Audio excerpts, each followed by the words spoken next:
ज्यांचं व्याख्यान ऐकण्यासाठी आज आपण इथे जमलेलो आहोत ते विवेक घळसासी सर, ज्येष्ठ वक्ते आणि प्रबोधनकार आदरणीय श्री विवेक घळसासी आज आपल्या कार्यक्रमाला मार्गदर्शक म्हणून लाभले आहे. इतिहास, तत्वज्ञान आणि पत्रकारिता या 3 विषयामध्ये पदव्युत्तर पदवी म्हणजे मास्टर्स त्यांनी प्राप्त केली आहे. सोलापूरमध्ये दैनिक तरुण भारत मध्ये ते 15 वर्ष मुख्य संपादक होते. ज्ञानेश्वरीवरील स्फुट लेखनाचं नित्य निरूपण हे त्यांचं पुस्तक प्रसिद्ध झालं आहे आणि याशिवाय राष्ट्रवाद आणि विवेकानंदांवरील युवा चेतना ही 2 पुस्तकं प्रसिद्ध झाली आहे. मला सांगायला इथे खूप आनंद आणि अभिमान वाटतो की विवेकानंदांवरील युवा चेतना हे जे पुस्तक विवेक घळसासी सरांनी लिहिलं त्या पुस्तकाच्या 1 लाखांहून अधिक प्रतींची विक्री झाली आहे. 1 लाखांहून अधिक प्रतींची विक्री होणं हे मराठी प्रकाशन व्यवसायामध्ये अत्यंत असाधारण अशी गोष्ट मानली जाते. इंग्लिशमध्ये होतात पुस्तकांच्या विक्री, पण जनरली एक आवृत्ती हजारांची किंवा 2000ची निघत असते. मराठी, हिंदी आणि इंग्रजी या 3ही भाषांवर त्यांचं प्रभुत्व आहे. आठवड्याला 2. सकाळी मी बोलत होते, म्हटलं सर किती व्याख्यानं झाली असतील हो आतापर्यंत. सर म्हणाले तू कॅल्क्युलेट कर, आठवड्याला 2 याप्रमाणे 25 वर्ष झाले मी व्याख्यानं देतोय. मग मी कॅल्क्युलेट केलं तर 2400हून अधिक व्याख्यानं त्यांची झाली आहे. भारतात आणि युरोपात त्यांच्या 7 दिवसांच्या रामकथा आणि भागवत कथा झाल्या आहेत. मेडिटेशन आणि सनातन धर्म या विषयावर युरोपमध्ये त्यांनी इंग्रजीमध्ये व्याख्यानं दिली आहेत. जाणकार श्रोत्यांनी त्यांना अमृत वक्ता ही उपाधी दिली आहे. प्राचार्य शिवाजीराव भोसले ज्यांचं वक्तृत्वाच्या क्षेत्रामध्ये नाव घेतलं जातं असाधारण वक्ते म्हणून, आणि राम शेवाळकर या दोघांनीही त्यांना माझ्या वक्तृत्वाचा वारसदार अशा शब्दात जाहीरपणे वारसा बहाल केलेला आहे. शेवटी फक्त एवढंच म्हणेन आमंत्रित करण्यापूर्वी की जीवनदृष्टी देणाऱ्या प्रासादिक वक्तृत्वाच्या माध्यमातून भारतीय संस्कृतीची जोपासना, जतन आणि वहन करण्याचं मौलिक काम ते अव्याहतपणे करतायत. मी आमंत्रित करते विवेक घळसासी सरांना.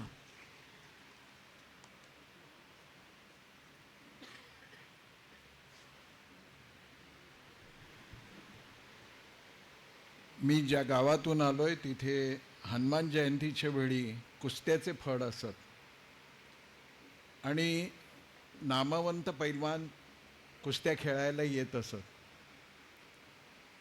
आणि प्रत्येक पैलवान त्यातला जो सर्वात जास्त शक्तिशाली होता, ज्याच्याबरोबर कुस्ती करायची असते, त्याच्याशी कुस्ती न करता आता ही शेवटची कुस्ती हा पैलवान करेल असं म्हणून दुसऱ्या पैलवानाच्या गळ्यात माळ घालत होते.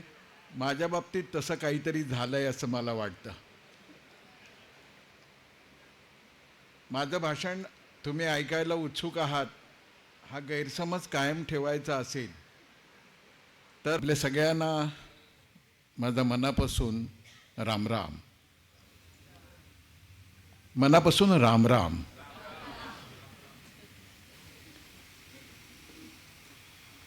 कुठून सुरुवात करायची हा प्रश्न माझ्या मनामध्ये आहे. माझ्या आधी जे काही इथे बोललं गेलं आमच्या सूत्रसंचालिकेकडून, दिलीपरावांच्याकडून, त्यामध्ये बहुतेक सगळा विषय खरं तर आलेला आहे, पण तरी काही बिंदूंच्याकडे मला आपलं लक्ष वेधायचं आहे. पहिल्यांदा मी माझी श्रद्धासुमनं समर्पित करतो स्वर्गीय बाळासाहेब आणि त्यांच्या स्वर्गीय पत्नी यांच्या चरणी. दुसरं अभिवादन करतो आहे अरुणराव आणि प्रभावैनींच्या चरणी. मी अभिनंदन करतो आहे या पुरस्कारासाठी कटिबद्ध झालेल्या मराठी आणि हिंदुस्तान परिवारातल्या प्रत्येकाचं. मला मनापासून कौतुक वाटतं निवड समितीच्या सदस्यांचंही.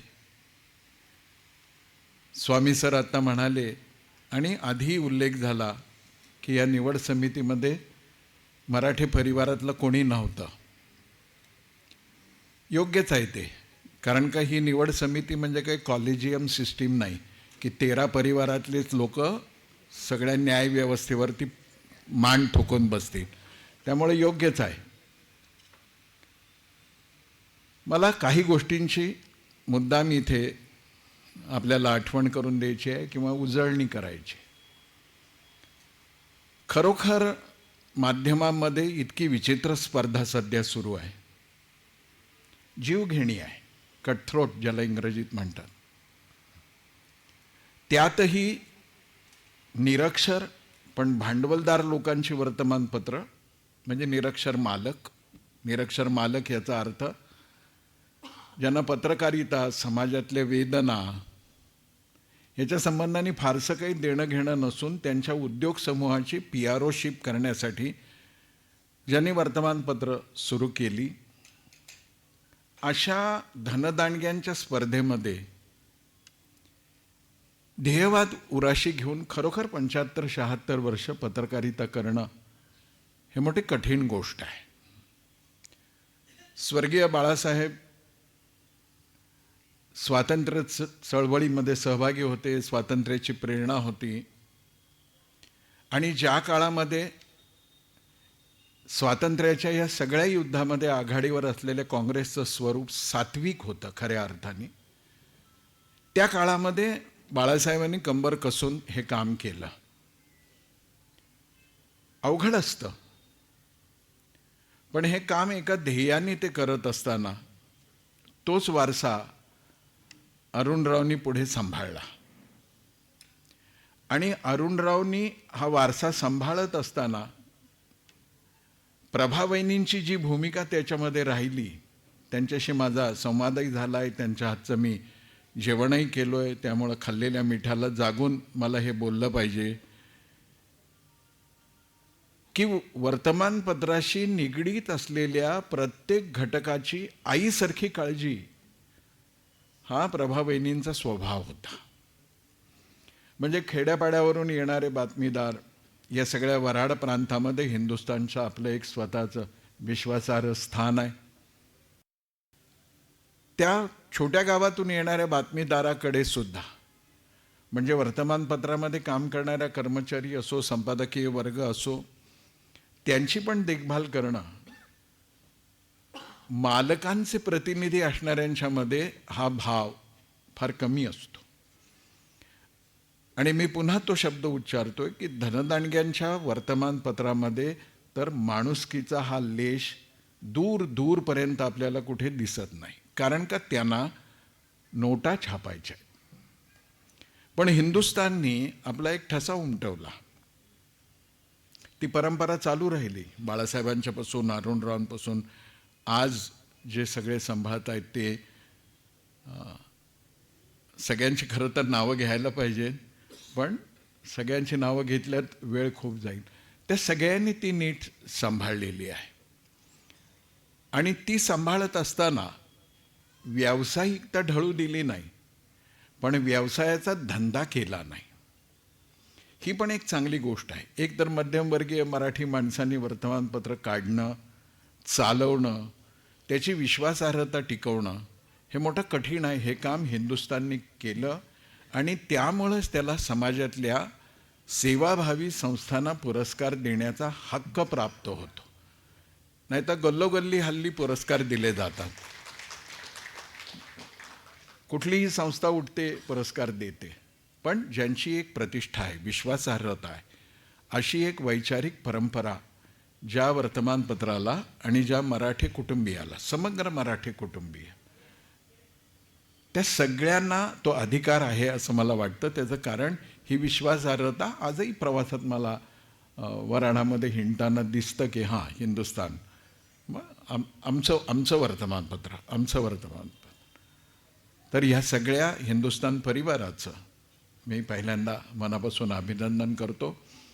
जेव्हा यश येतं, व्यावसायिक यश येतं, प्रतिष्ठा येते, तेव्हा काही धोक्याच्या जागा पण येतात.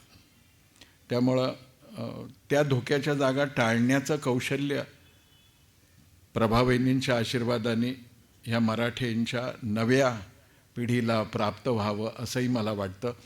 कारण का जेव्हा आपण यशस्वी होतो तेव्हा आपली अवस्था गोळासारखी होते आणि मग मुंगळे खूप जमायला लागतात. असे मुंगळे मला खात्री आहे की तुमच्या या अवतीभोवती असतील, पण आईवडिलांच्या आजी आजोबांच्या पुण्याईनं तुम्ही त्या मुंगळ्यांना कुशलतेने बाजूला ठेवाल, एका मर्यादेमध्ये त्यांना ठेवाल. या माझ्या बोलण्याचे अर्थ तुम्हाला आज कळतील, उद्या कळतील, 10 दिवसांनी कळतील किंवा 10 वर्षांनी कळतील, पण हा एक धोक्याचा इशारा घरातला वडीलधारा म्हणून मी तुम्हाला देऊ इच्छितो. खूप सुंदर आयोजन झालं. त्याच्यातला एक आनंदाचा पैलू असा की दिलीपराव खूप वर्षांनी परत एकदा भेटले. नांदेडला आम्ही असे खूप उपक्रम चालतात तिथे, त्याच्यातही ते सहभागी होते. आणि आज आल्यावर एकमेकांना भेटल्यावर अरे परत एकदा ते सगळं मनामध्ये उजाळा झाला. पण सर्वाधिक आनंद मला झाला तो अशा एका कार्यक्रमामध्ये उपस्थित राहता आलं मला की ज्या कार्यक्रमामध्ये माणुसकीची ध्वजा फडकवत ठेवणारी आजही एक वृत्ती आहे, प्रवृत्ती आहे, आजही एक उर्मी आहे, ऊर्जा आहे, याचा प्रत्यय देणारं नंददीप प्रतिष्ठानचे हे दोघेही पतिपत्नी. खरोखर खूप कठीण काम आहे. म्हणजे कुठलंही सेवा कार्य कठीणच असतं, पण हे सेवा कार्य करणं, आता संदीपजींनी पण सांगितलं की कसं आपल्या आईलाच आई माझी नाही असं म्हणून सोडून देणारी एक प्रवृत्ती येते आहे. अशा वातावरणामध्ये खरोखर मनोरुग्णांना सांभाळणं, आणि आपण ती चित्रफीत पाहिली, अंगावर काटा येतो. किती भयानक गोष्टी आहेत या. आणि दुसऱ्या बाजूने एक शोकांतिका आहे की कित्येक परिवार असे आहेत की मनोरुग्णांना गर्दीत कुठेतरी नेऊन सोडतात, कुठल्या तरी दूरच्या रेल्वे स्थानकावरती नेऊन सोडतात. पूर्वी जसं घरातल्या म्हातारीला कुंभमेळ्यात सोडण्याची एक पद्धत होती, तसं चाललं असताना संदीपजींच्या मनामध्ये असा विचार येणं ही खरोखर एक ईश्वराचीच कृपा मानली पाहिजे. मानपत्राचं वाचन केलं, ती माझीच लेख आहे, चांगलं केलं वाचन. पण मानपत्र ज्यांनी लिहिलं त्यांना माझी आग्रहाची अशी विनंती आहे की त्यात नंदिनीताईंच्या नावाचा उल्लेख नाही. ही गोष्ट त्या मानपत्रातला अपुरेपणा आहे असं मला वाटतं. कारण का त्या उभ्या आहेत म्हणून हे फिरते आहेत, लक्षात घ्या. त्या जर उभ्या नसत्या तर, म्हणजे नंदिनी उभ्या नसत्या तर संदीप सगळीकडे प्रकाश पसरू शकले नसते. मी हा उल्लेख यासाठी करतो आहे की केवळ एका स्त्रीचा उचित गौरव व्हावा इतकीच औपचारिक भावना नाही आहे त्या पाठी. परंपरेनं आपण नातेसंबंधांचा जेव्हा उल्लेख करतो तेव्हा कसा करतो बघा. हे दादा दादी आहेत, हे नाना नानी आहेत, हे काका काकू आहेत, हे मामा मामी आहेत. पोचले. या सगळ्या नात्यांचा उल्लेख करताना पहिला नामोच्चार आहे ना पुरुष नात्याचा होतो. दादा दादी, नाना नानी, काका काकू, मामा मामी. आत्या जरी असली तरी आत्तोबा, म्हणजे ज्याला आपण सामान्यतः काकाच म्हणतो, तर काका आणि आत्या. मावसोबा असेल तर मावसोबा आणि मावशी असं म्हणतो. फक्त जगामध्ये एक नातं आहे, आई आणि बाबा. त्यात पहिल्यांदा आई असते, दुसऱ्या कुठल्याच नात्यामध्ये ते नसते. त्यामुळं नंदिनीताईंचा उल्लेख त्या मानपत्रामध्ये पाहिजे होता असं मला वाटतं. खरोखर संदीपजींना एक धक्का बसला आणि त्यांनी हे सेवा कार्य करायचं ठरवलं. म्हणजे आपल्या दुःखाला निराशेच्या, उदासीनतेच्या गर्तेत जाऊन देण्यापेक्षा एका सेवेच्या दिशेनं त्यांनी विकसित केलं. तुमचं माहेर कुठलं आहे? धानोरा, यवतमाळ. घरी अशी काही सामाजिक कार्याची परंपरा कठीण आहे की नाही? तुम्हा लोकांना पटतंय ना हे कठीण आहे ते. त्यामुळं तुम्हाला असं करायची वेळ आली तर तुम्ही मदत कराल असा विश्वास देऊयात ना आपण त्यांना. त्याचं कारण आर्थिक सहाय्य, आर्थिक निधी देणाऱ्यांचं तर अभिनंदन केलंच पाहिजे, ते आवश्यकच आहे. पण आपण उठून, विशेषतः आमच्या मातृशक्तीने असं म्हटलं पाहिजे की असं करणाऱ्या एका मुलीच्या पाठीशी आम्ही आहोत, आणि अशी वेळ समाजात आली तर निवृत्तीनंतरही भले, म्हणजे पोटबीट भरल्यावर आपणही ते दिलं पाहिजे. आणि ह्या दोघांचं करावं एवढं कौतुक थोडं आहे, करावं तेवढं अभिनंदन. त्यांना पुरस्कार मिळाला, पुरस्कार मिळत राहतील, आणखीनही काही पुरस्कार मिळाले, धनराशी मिळेल. या देशामध्ये चांगल्या कामाच्या पाठीमागे धन देणारे, मन देणारे, तन देणारे उभे राहतात, कारण का त्या आपल्या मूळ संस्कृतीच्या परिचयाच्या खुणा आहेत. आपण तसेच वागतो, तसे नाही वागलो तर कठीण आहे. या दोघांचंही अभिनंदन. पण आता माझ्या मनामध्ये एक प्रश्न येतो की यांचं कार्य भरभराटीला जावं असं म्हणावं का? मला असं वाटतं की लवकरात लवकर ह्यांचं कार्य बंद व्हावं. त्याचं कारण असं की संदीपजींनी सांगितलं ना, प्रत्येकाने आपल्या घरी या रुग्णांची जर देखभाल करायची सुरुवात केली तर हा प्रश्नच उरणार नाही. कारण का घरातूनच जेव्हा त्याला हाकलून दिलं जातं, त्याला वा तिला, तेव्हा मग समाजामध्ये अशा संस्था उभ्या राहाव्या लागतात. म्हणजे वृद्धाश्रम ही काही चांगली स्थिती नाही आहे ना. अनाथालय आता आपण विधीद्वारा स्थापित, त्यामुळं अनाथ हा शब्द वापरत नाही, पण अनाथालयच आहेत ना जिथे आईवडील नसलेली मुलं आहेत. हा समाज असताना कोणी अनाथ कसं असू शकतं?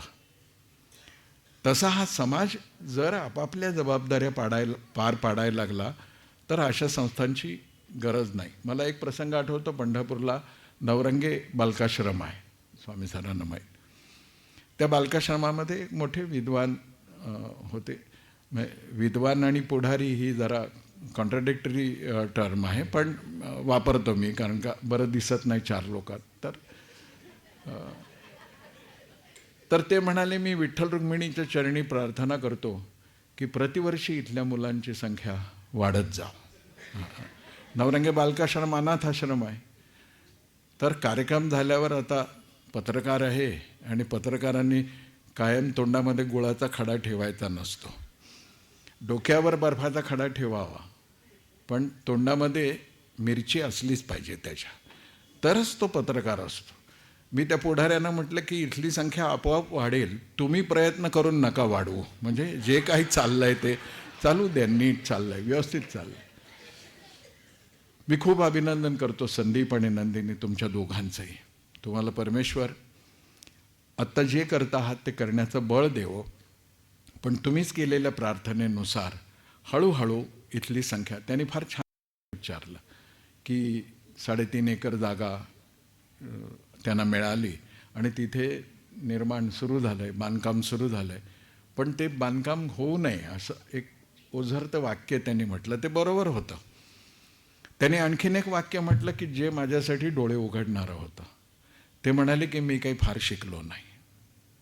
संदीपराव, बरं झालं तुम्ही शिकला नाही.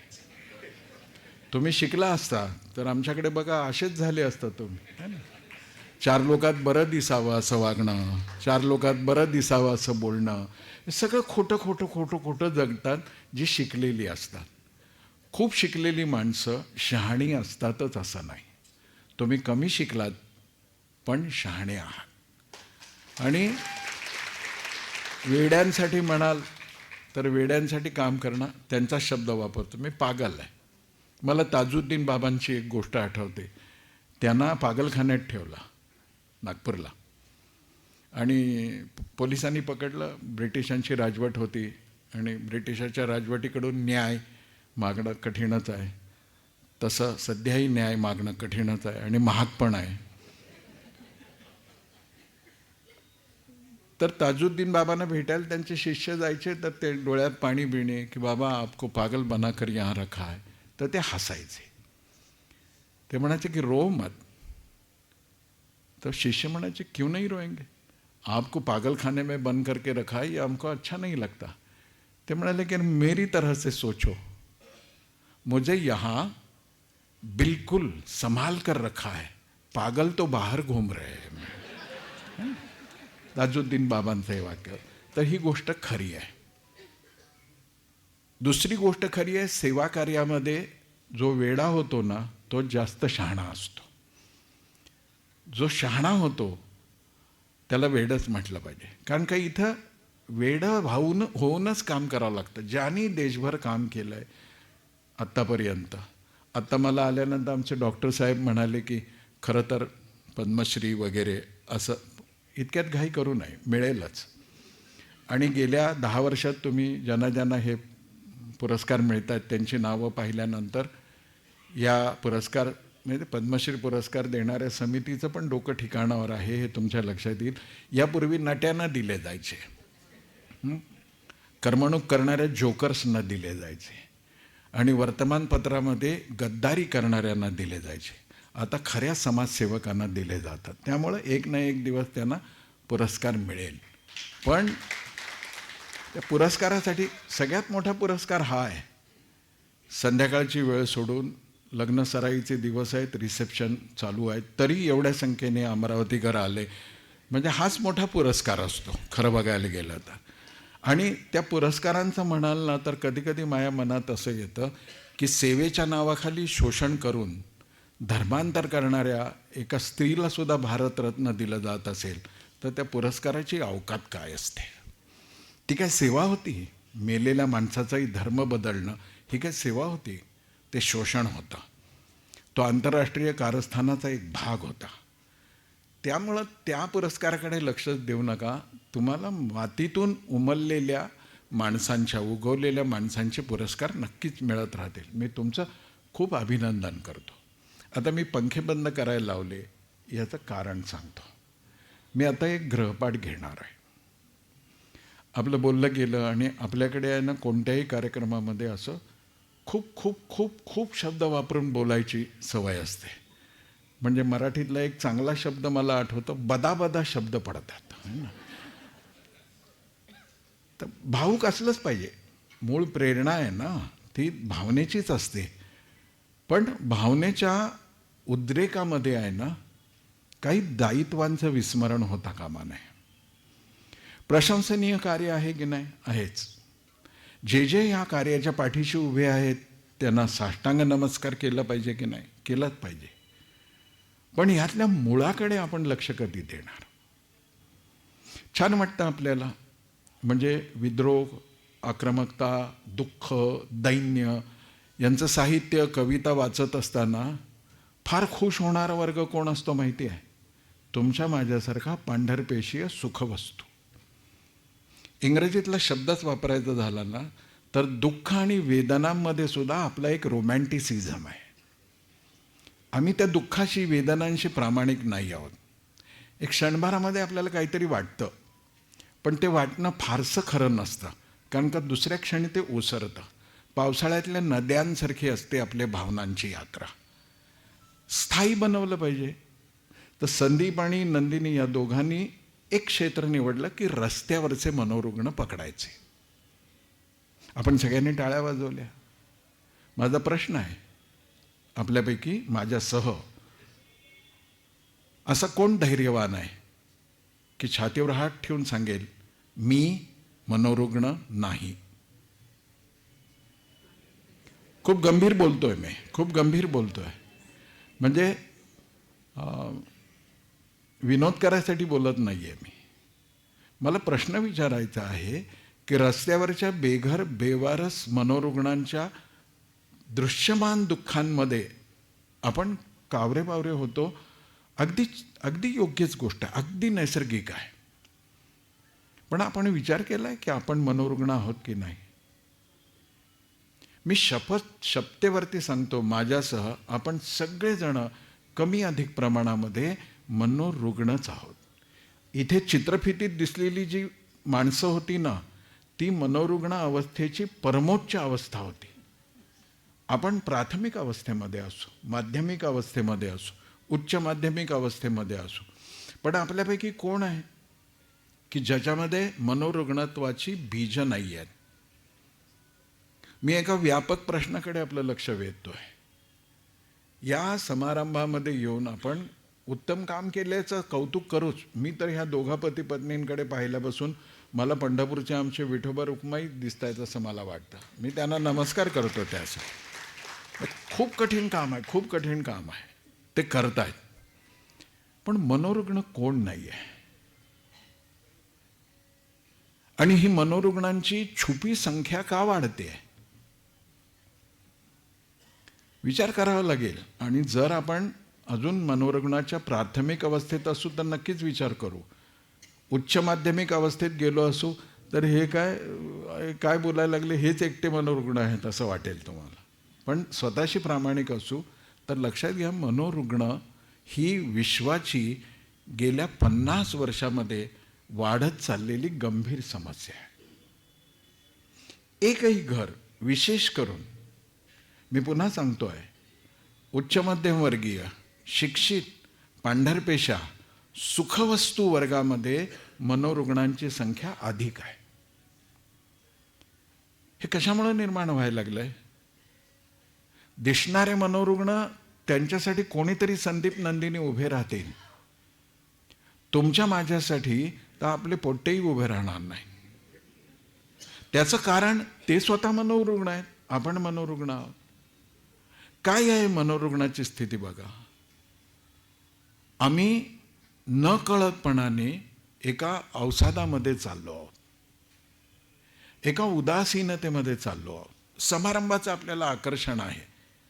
इतके दिवे आपण समारंभात लावतो आहोत कारण इथला अंधार आपल्याला दिसू नये, जगाला दिसू नये म्हणून. प्रामाणिक नाही आहोत आपण. आपल्यामध्ये सत्याचा स्पर्श सुद्धा झालाय की नाही अशी शंका यावी, अशा एका विचित्र मानसिक अवस्थेमध्ये आपण जगतो आहोत.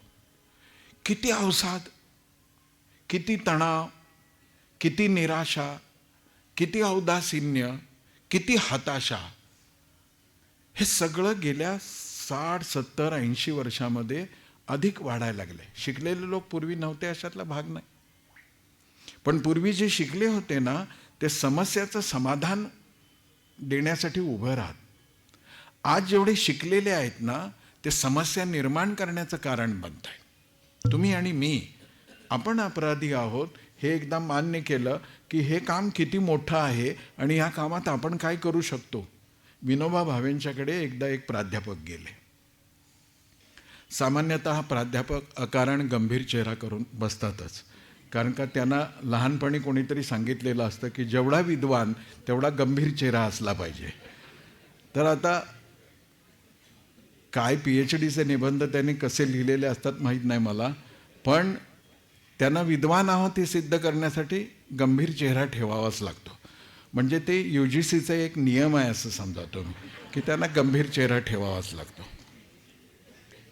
विनोबांनी विचारलं, पाहुणारला होते ते, म्हणे प्राध्यापक महोदय, मी आल्यापासून बघतोय की तुम्ही अशांत आहे, काहीतरी चिंता आहे तुम्हाला.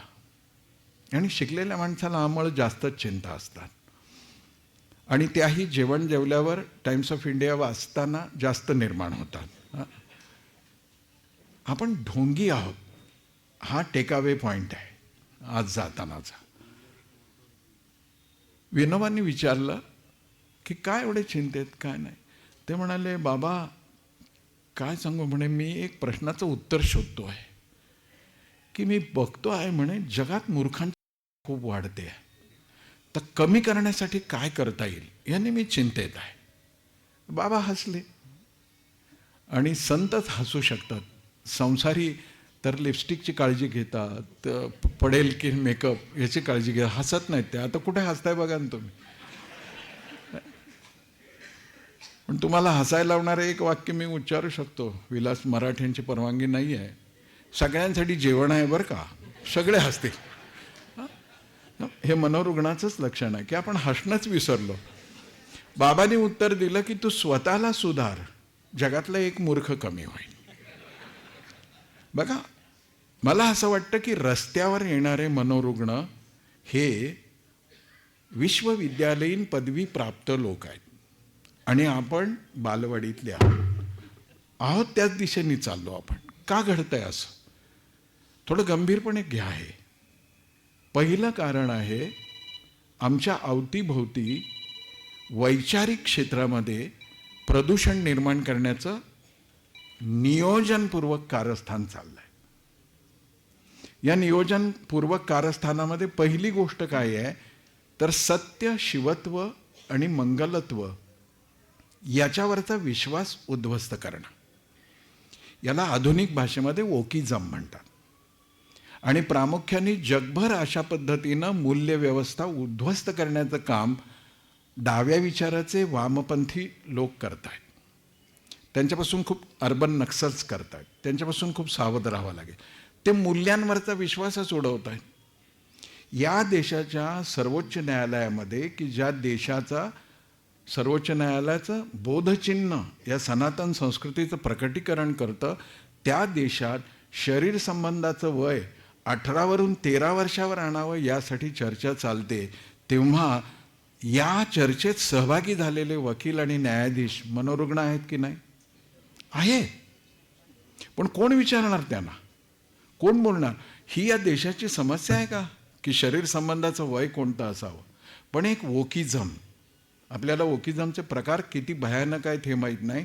अशा विशिष्ट पद्धतीची औषधं जाणीवपूर्वक शालेय मुलामुलींना दिली जातात की त्यांच्यामध्ये लिंग परिवर्तनाची भावना निर्माण व्हावी. गंभीर विषय हा. त्यातून सुरू झालं काय तर मी घर, परंपरा, इतिहास, भूगोल, नागरिकशास्त्र काही देणं घेणं नाही. मी एक स्वतंत्र आहे. मी का म्हणतोय? सर्वोच्च न्यायालयाच्या उच्चपीठावरून जेव्हा असं म्हटलं जातं की स्त्री आणि पुरुष असं निसर्गात काही नसतंच, काय आहे त्याचा अर्थ? कोणत्या दिशेनं आम्ही चाललो आहोत? आणि ह्या सगळ्या चर्चांनी एक वैचारिक प्रदूषण निर्माण होत आहे. दुसऱ्या बाजूने काय चाललंय की जी एक व्यसनाधीनतेमध्ये सगळ्या जगाला घेऊन जाण्याची प्रणाली विकसित होते आहे. ड्रग्ज इंडस्ट्री म्हणजे मेडिसिनमधलं ड्रग्ज नव्हे, व्यसनं. त्या लोकांनी आम्हाला किती गुंतवून टाकायचा प्रयत्न केला आहे. आणि आम्हाला म्हणजे तुमच्या माझ्या वयाच्या 70च्या नाही, शालेय मुलांच्यापर्यंत हे सगळं पोचवायचं. आता त्या मुलांच्या आरोग्यावर काय परिणाम होईल तो होईल, पण या भीतीनं आम्ही पालक तणावग्रस्त झालो. बघा कुठून काय सुरू होत आहे. त्यामुळे हा प्रश्न रस्त्यावरच्या मनोरुग्णांचा नाही आहे माझ्या भावा बहिणींनो. घराघरापर्यंत येणाऱ्या या व्हायरसविषयी आम्ही सावध असलं पाहिजे. आमच्या भोवती असलेली माध्यमं आमच्यापर्यंत काय पोचवत आहेत?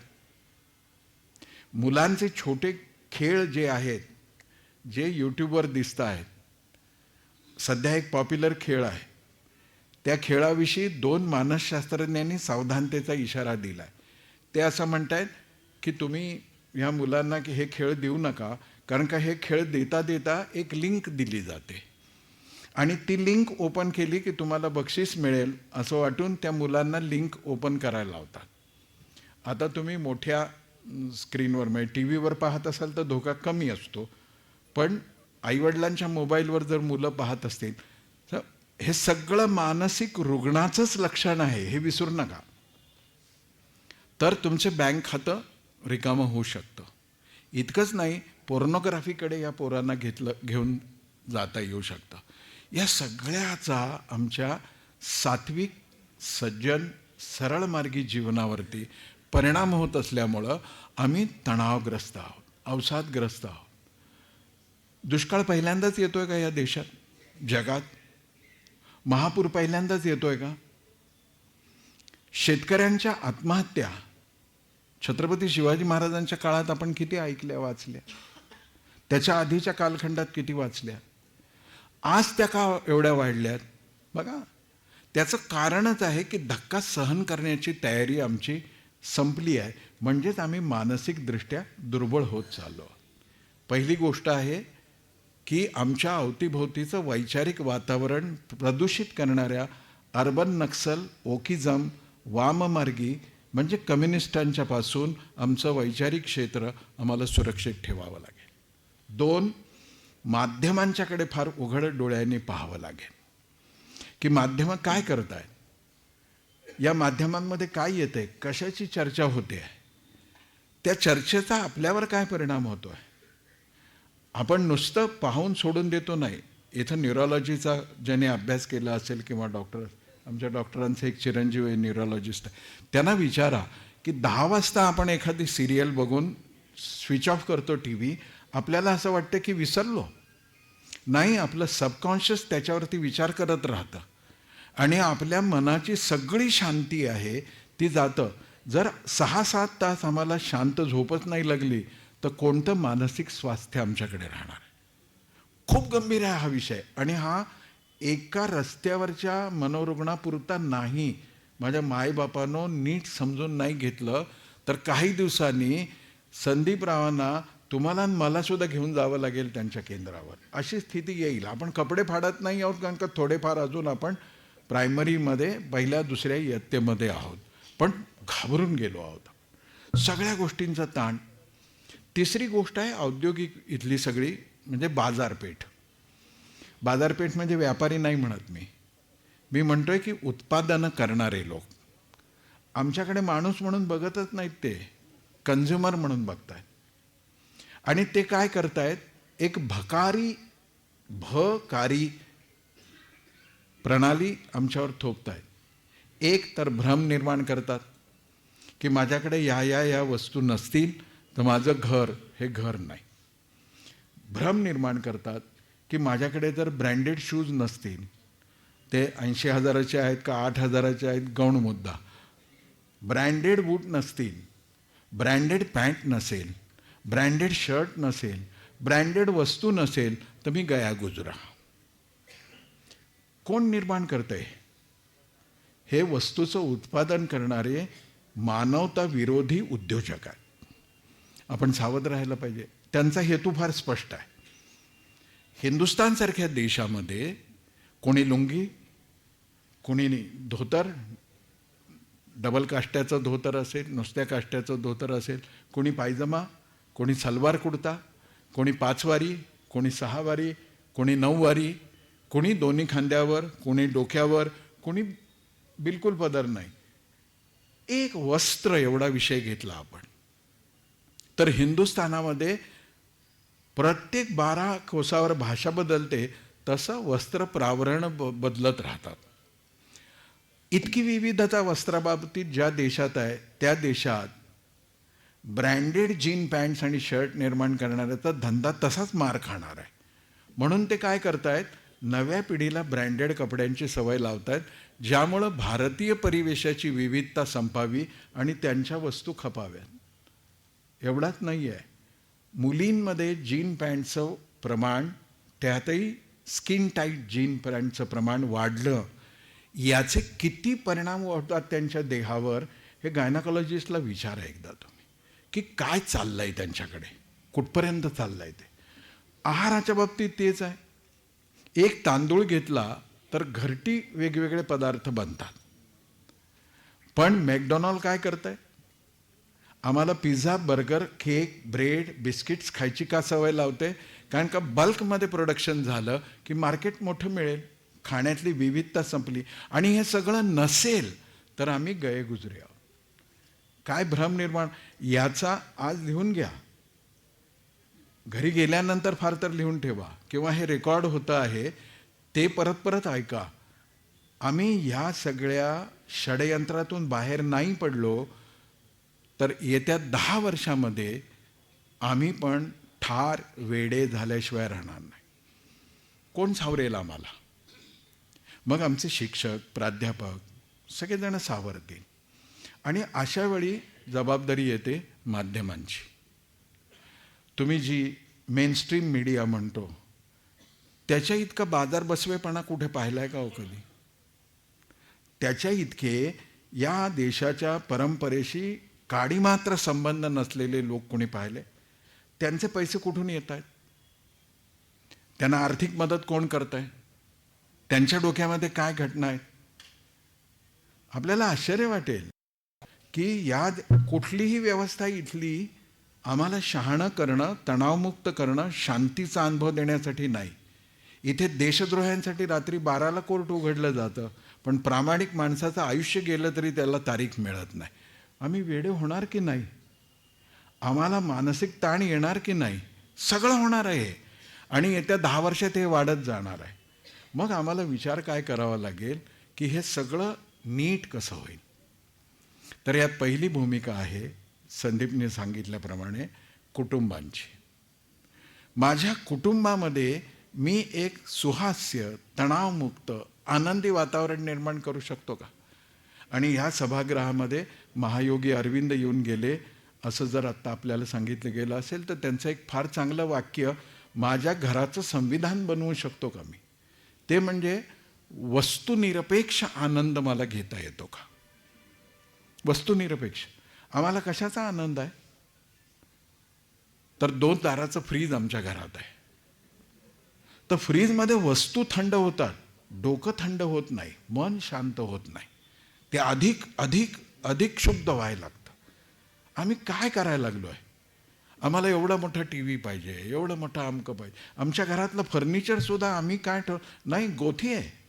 म्हणजे फ्रेंच फर्निचर आम्हाला पाहिजे का. या देशातलं सुताराचे हातपाय मोडले तर फर्निचर बनवू नाही शकत. आणि हे सगळे गुन्हेगार आहेत उच्च, श्रीमंत, मध्यमवर्गीय, की जे समाजामध्ये आपण फार प्रतिष्ठित आहोत अशा एका अहंकारामध्ये जगत आहेत. त्यांना जमिनीवर आणलं पाहिजे आणि त्यांना सांगितलं पाहिजे की हे तुमचं जगणं काय आहे ते चालू द्या, पण तुमच्यामुळे आम्ही बर्बाद होतो आहोत. कारण का आमच्या डोक्यावर तो सगळा ताण येतो आहे. करावं लागेल. तुमची माझी घरं वस्तुनिरपेक्ष आनंदामध्ये आनंद शोधणारी बनवलं पाहिजे.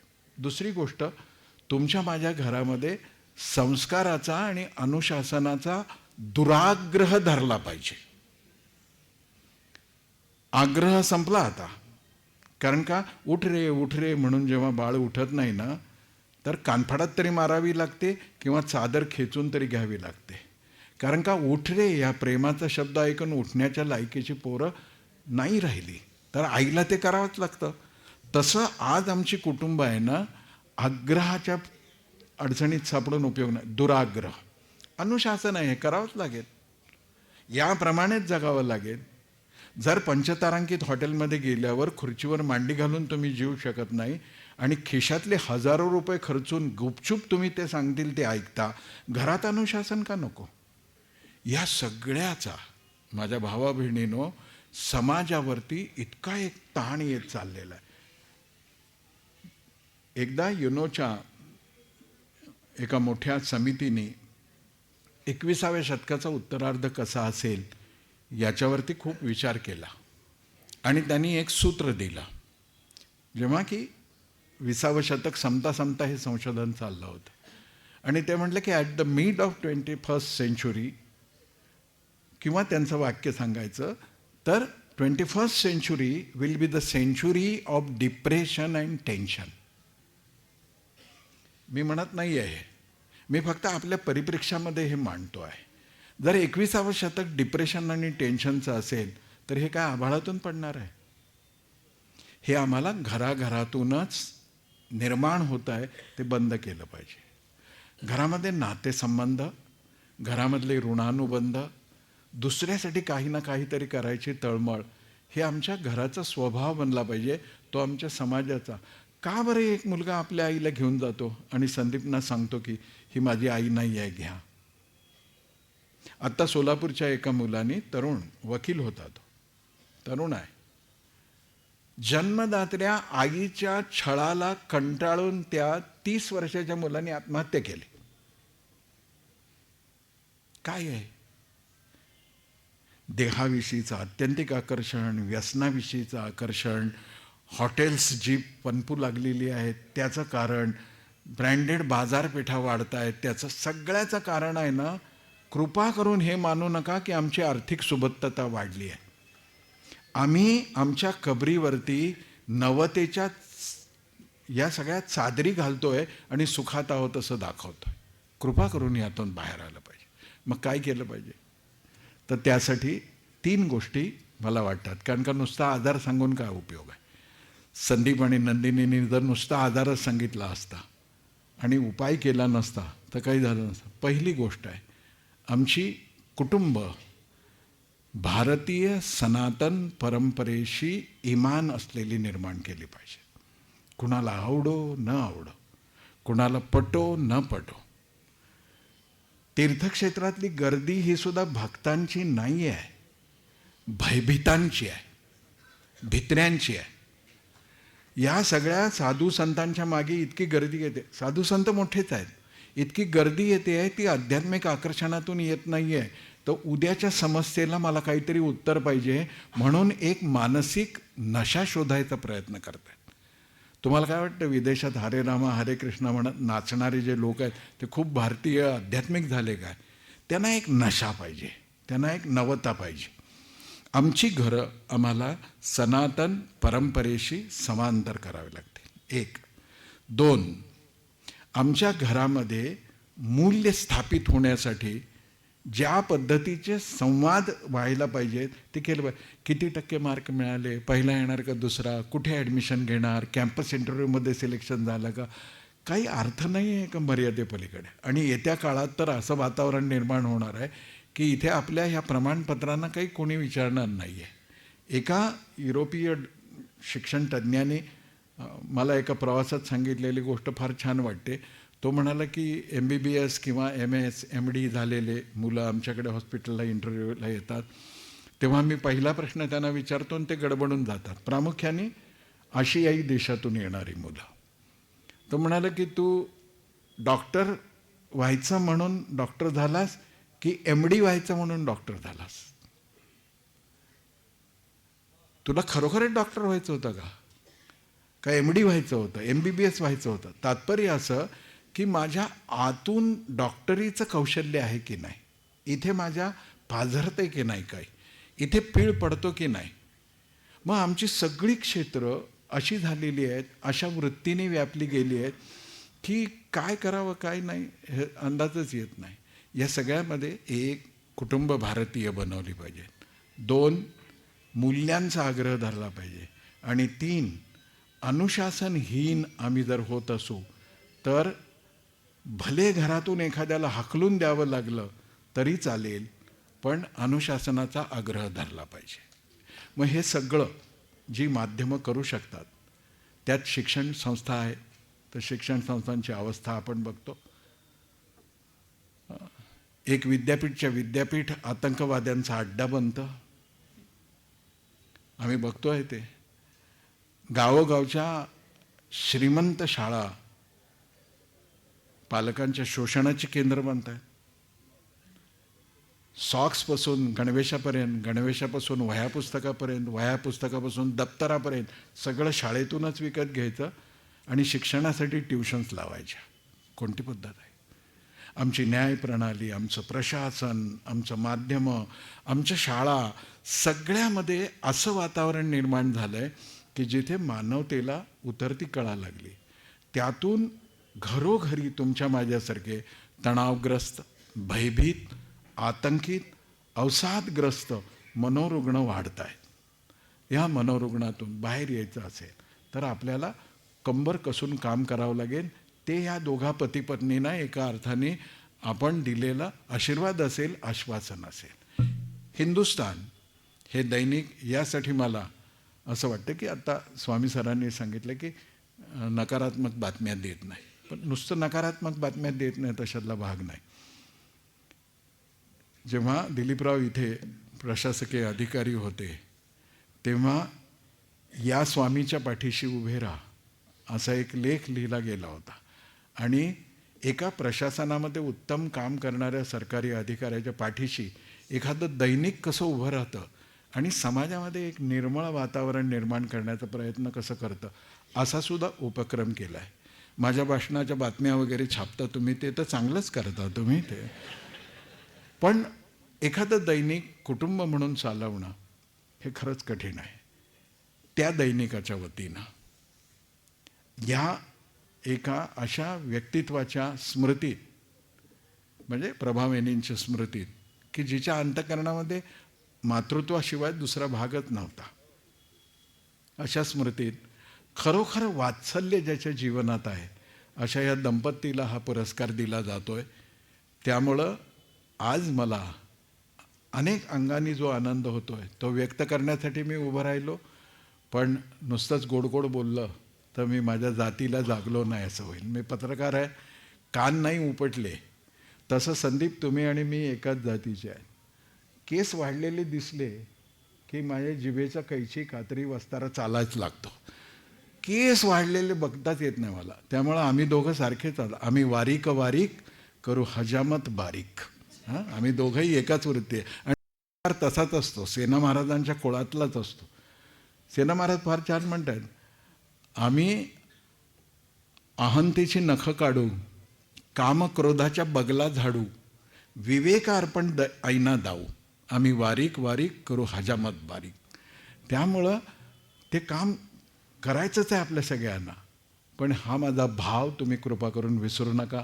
मी भारत मातेच्या चरणी अशी प्रार्थना करतो की आमच्या दिलीपरावांना जिल्हाधिकारी म्हणून संभाजीनगरमध्ये उत्तम काम करण्यात जसं यश यावं, हिंदुस्थानच्या संपूर्ण टीमला यश मिळावं, तसंच या दंपतीला परमेश्वरांनी या सगळ्या वेदनेला दूर करण्याचं बळ द्यावं आणि यांच्या ऐन उत्साहाच्या क्षणीच यांना हाही दृष्टांत घडवावा महाभारतीनं की आता कोणी मनोरुग्ण नाही, ना रस्त्यावर ना घरात. चला अशा एका परम वैभवी भारताची निर्मिती करण्यासाठी आज आपण संकल्प करूया. जय जय श्रीराम.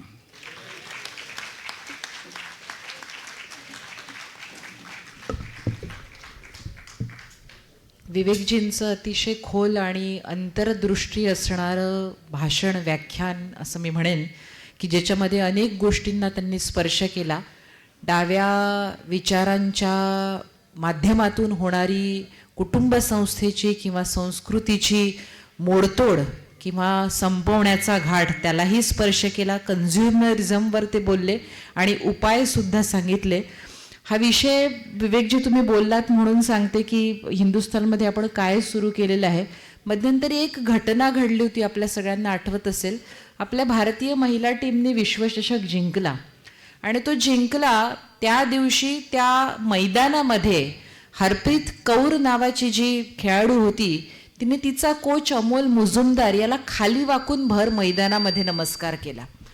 तर ही जी नमस्काराची अत्यंत सुंदर आणि देखणी परंपरा भारतीय संस्कृतीमध्ये आणि अशा अनेक परंपरा आपल्या भारतीय संस्कृतीमध्ये, तर आत्मस्तुतीचा दोष पत्करून सांगते मी विलासदादांना म्हटलं की अशा ज्या काही परंपरा आहे त्यांच्याबद्दल हे जपायला हवं असं म्हणून आपण सदर लिहूया. त्यांनी त्याला तात्काळ मान्यता दिली. मग ती मामा नावाची संस्था असेल, मग ती भाऊबीजेला आपल्या मोठ्या भावाला ओवाळणं असेल, त्याच्यावर हे सदर आता हिंदुस्थानने सुरू केलेलं आहे. यानंतर एक घोषणा अनाउन्समेंट करायची आहे की आजचा जसा पुरस्कार आहे तसाच एक पुरस्कार स्वर्गीय डॉक्टर रमेश गोडबोले स्मृती प्रतिष्ठानतर्फे स्मृती सेवा पुरस्कार दिला जातो आहे.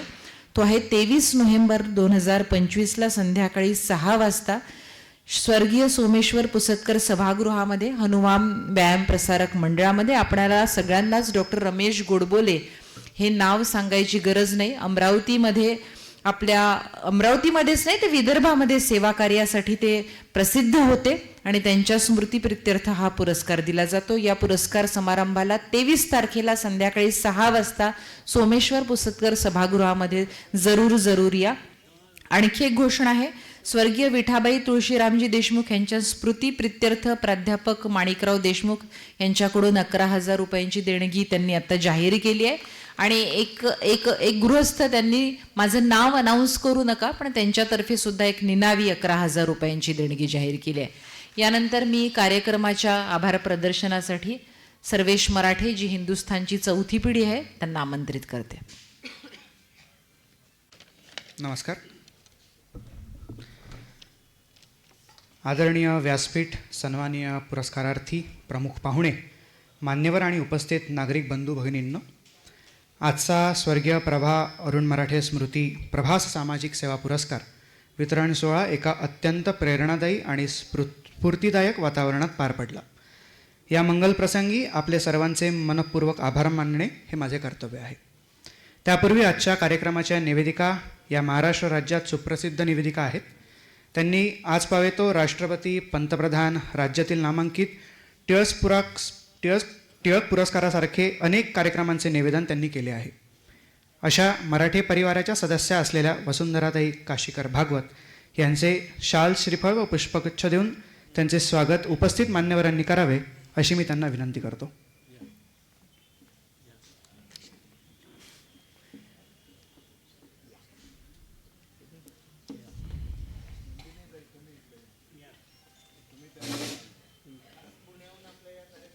खास पुण्याहून आपल्या कार्यक्रमाकरता त्या आलेल्या आहेत.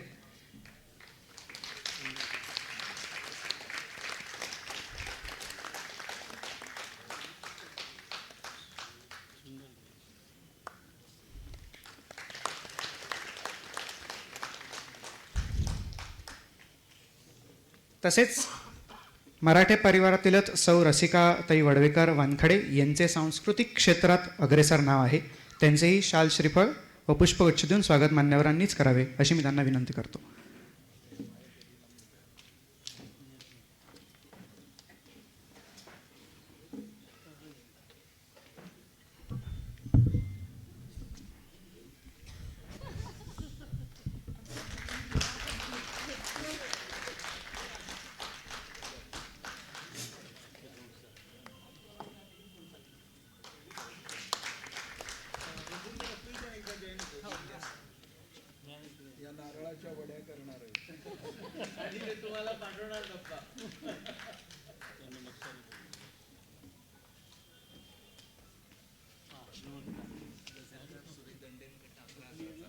गझलकार सुरेश दांडेजी यांच्याकडनं 11,000चा धनादेश किंवा त्यांनी आता जाहीर केलेला आहे. धन्यवाद.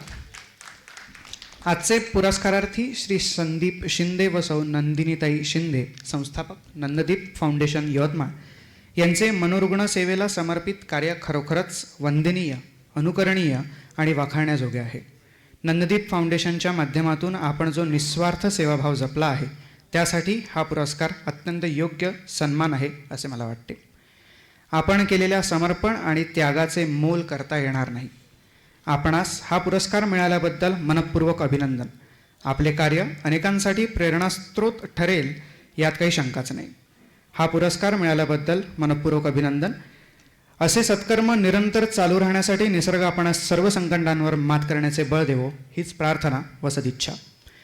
संदीप दादा, तुम्ही म्हणाले होते की तुम्ही बोलता येत नाही आणि शिक्षण कमी आहे, पण जे सुशिक्षितांनाही कळलं नाही ते तुम्हाला कळलं असं मला प्रामाणिकपणे वाटतं. आजच्या कार्यक्रमाचे अध्यक्षस्थान भूषविणारे श्री दिलीप काका स्वामी, जिल्हाधिकारी छत्रपती संभाजीनगर, यांनी आपल्या व्यस्त वेळेतून उपस्थित राहून या सोहळ्याची शोभा वाढवली. त्यांचे मार्गदर्शन व विचार हे आम्हा सर्वांसाठी दिशादर्शक ठरतील. त्यांचे आम्ही विशेष आभार मानतो.